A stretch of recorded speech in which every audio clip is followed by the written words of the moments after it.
হয়েছে।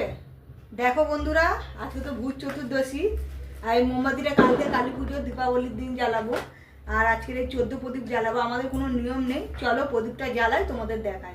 মেয়েকে দিয়েছি প্রদীপের মধ্যে তেল ঢালতে, তেল ঢেলেছে। এই প্রদীপটা ওর নিজের হাতে বানিয়েছে, তাই তো। আর বড় হয়ে গেছে তো, এখন তেল টেল ঢালতে শিখে গেছে।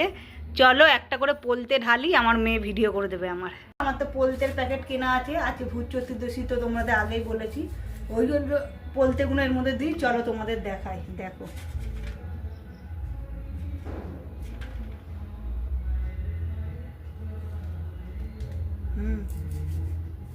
প্রদীপ জ্বালাতে শিখে গেছে, দেখো প্রদীপ জ্বালাচ্ছে।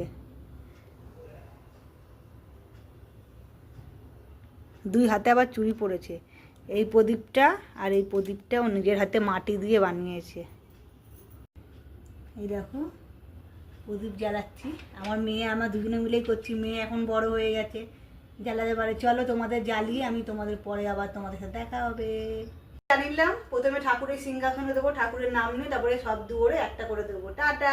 কেমন লাগলো অবশ্যই জানি। দিয়েছি একটা প্রদীপ এইখানে দিলাম, সিংহাসনের ছোট জায়গা, তাই দুটো প্রদীপ জ্বলছে। ঘরের এইদিকে, ওইদিকে, ঘরের দুয়ারের ওইদিকে প্রদীপ দিয়েছি।